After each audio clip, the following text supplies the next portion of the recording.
بسم اللہ الرحمن الرحیم۔ یہ lectures friends forum round table دینیات کلاس کے لیے ریکارڈ کیے جا رہے ہیں۔ Class 10 lecture number 8۔ بسم اللہ الرحمن الرحیم۔ رب اشرح لی صدری ویسر لی امری واحلل عقدۃ من لسانی یفقہوا قولی۔ ہماری گفتگو مسئلہ نمبر 378 تک پہنچی تھی کہ جس میں فرمایا گیا تھا کہ غسل میں جو چھوٹے چھوٹے بال ہوتے ہیں جو بدن کا حصہ شمار ہوتے ہیں ان کو دھونا ضروری ہے اور لمبے بالوں کا دھونا ضروری نہیں ہے، بلکہ اگر پانی جلد کے نیچے بغیر بالوں کو لمبے بالوں کو تر کیے پہنچ جاتا ہے تب بھی آپ کا غسل صحیح ہو جائے گا۔ اب مسئلہ نمبر 379 میں یہ فرمایا گیا ہے کہ وضو کے صحیح ہونے کی شرائط، مثلا پانی کا پاک ہونا، غصبی نہ ہونا، یہ دو شرائط تھے کہ جو وضو کے اندر تو پائے جاتے ہیں۔ مثلا پانی پاک ہو تب وضو ہوگا، غصبی نہ ہو یعنی اگر پانی استعمال کرنے کی مالک کی طرف سے اجازت نہ ہو تو پانی غصبی کہلاتا ہے، اور ایسے پانی سے وضو کرنا باطل شمار ہوتا ہے۔ تو جس طرح سے وضو کے صحیح ہونے کی یہ شرائط تھی کہ پانی پاک ہو اور غصبی نہ ہو، غسل کے اندر بھی یہی شرائط موجود ہیں۔ یعنی ایسا نہیں ہو سکتا کہ غسل کا پانی نجس ہو اور اس سے غسل کر لیں، نہیں ہوگا اس سے۔ غسل کا پانی غصبی ہو اور اس سے غسل کیا جا سکے اور غسل صحیح ہو جائے، یہ بھی ممکن نہیں ہے۔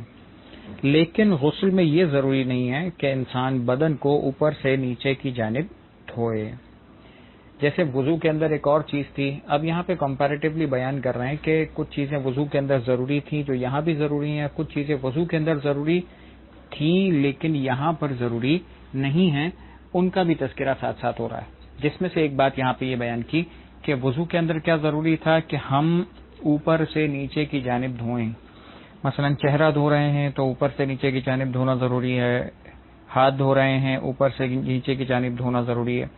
لیکن غسل کے اندر ایسی کوئی شرط نہیں ہے کہ آپ مثال کے طور پر سر اور گردن دھو رہے ہیں تو پہلے سر کا اوپر والا حصہ دھلے گا، پھر بعد میں سیکنڈ، پھر تھرڈ، پھر گردن، پھر یہ اس طرح ضروری نہیں ہے۔ اور دوسری بات، پانی کا اوپر سے نیچے کی طرف بہنا، یہ سب کچھ بھی غسل کے اندر ضروری نہیں ہے، بلکہ بس غسل کے اندر اتنا ضروری ہے کہ بس دھویا جائے۔ اب چاہے اوپر سے نیچے کی جانب ہو، نیچے سے اوپر کی جانب ہو، پہلے گردن بعد میں سر دھویا جائے، پہلے سر بعد میں گردن دھوئی جائے، اس سے کوئی فرق نہیں پڑتا۔ لیکن اتنا ضروری ہے کہ جو ایک کمپلیٹ پارٹ ہے، یعنی غسل کے اندر ہم یوں کہتے ہیں کہ نیت کے ساتھ پہلا پارٹ ہے سر و گردن، سیکنڈ پارٹ ہے جسم، اور سیکنڈ پارٹ کے اندر بھی بہتر ہے رائٹ سائڈ پھر لیفٹ سائڈ۔ تو یہ جو ترتیب ہے اپنی جگہ پر رہے گی، لیکن اس کے علاوہ اس ترتیب سے متعلق جو ہم نے بیان کیا کہ اس طریقے سے اسے دھونا ضروری نہیں ہے جس طرح سے وضو کے اندر بقیہ تمام اعضاء کو دھونا ضروری ہے۔ تو بات یہاں پر اتنی واضح ہوئی کہ اگر کوئی سر و گردن کو دھوئے تو سر و گردن کے ڈیٹیلز بتا دی، اسی طرح سے جسم کو دھوئے تو جسم کی بھی ڈیٹیل اسی طرح سے ہے کہ جسم کے اندر بھی چاہے پہلے سیدھا ہاتھ دھو لے، بعد میں الٹا ہاتھ دھوئے، پہلے الٹا ہاتھ دھو لے بعد میں سیدھا ہاتھ دھوئے، تو یہ ترتیب کا خیال رکھنا غسل کے اندر ضروری نہیں ہے۔ وضو کے اندر بہرحال ضروری ہے کہ انسان جس ترتیب کو کہا گیا ہے اس ترتیب کا خیال رکھے۔ اس حصے کو دوبارہ پڑھ لیتے ہیں۔ علاوہ ازیں غسل ترتیبی میں یہ ضروری نہیں ہے کہ سر اور گردن دھونے کے فوراً بدن کو دھوئے۔ اچھا، ایک اور چیز، جس طرح سے ہم ترتیب کی بات کر رہے تھے اسی طرح سے موالات جس کو ہم کہتے ہیں، موالات یعنی پے در پے انجام دینا، ایک کے بعد ایک فوراً کسی کام کو انجام دینا جس میں وقفہ نہ کہلائے۔ وقفہ نہ کہلائے کا مطلب کیا؟ یعنی اگر گیپ آ رہے ہوں تو وہ گیپس عبادت کو باطل کر سکتے ہیں، خاص طور پہ وضو کے اندر۔ تو اگر وضو جب ہم کر رہے ہیں تو نیت کرنے کے بعد جب ہم نے چہرہ دھویا تو چہرہ دھونے کے فوراً بعد آپ کو سیدھا ہاتھ دھونا ہے، سیدھے ہاتھ کے فوراً بعد آپ کو الٹا ہاتھ دھونا ہے، الٹے ہاتھ کے فوراً بعد آپ کو مثال کے طور پر سر کا مسح کرنا ہے یا پھر پیر کا مسح کرنا ہے۔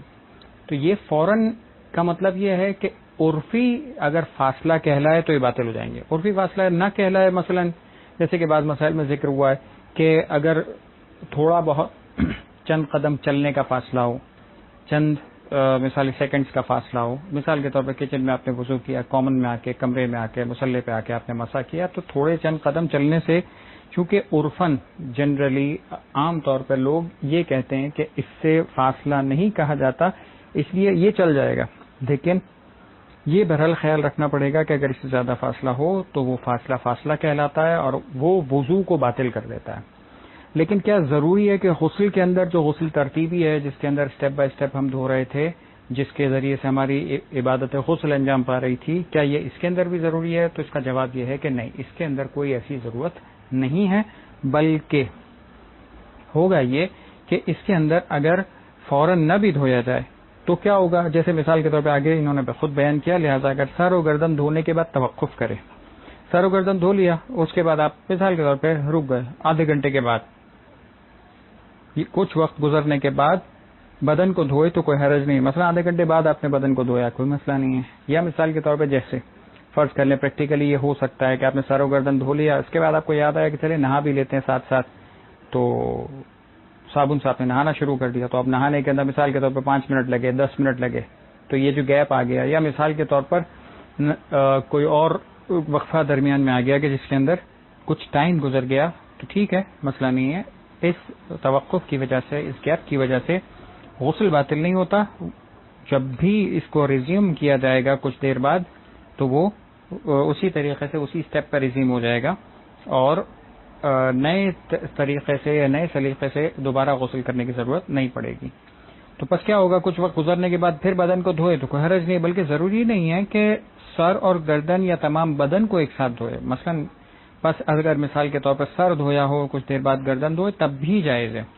یعنی یہ فرماتے ہیں کہ ہم نے پہلے اسٹیپ میں یہ بیان کیا کہ جو 2 اسٹیپس ہیں، یعنی پہلے سر و گردن اور پھر بعد میں بدن، اس کے اندر جو ترتیب بیان کی تھی، اس فرسٹ اسٹیپ کو مکمل کر لیا، اس کے بعد سیکنڈ اسٹیپ میں گیپ دیا، یہ بھی ممکن ہے۔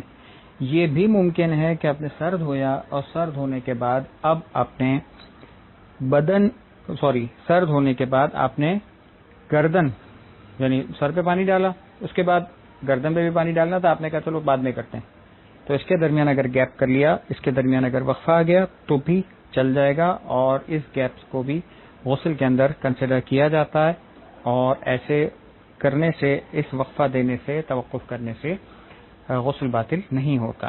یہ ہو گیا مسئلہ نمبر 379۔ اس کے بعد ہمارے کورس کے اندر مسئلہ نمبر ہے 383۔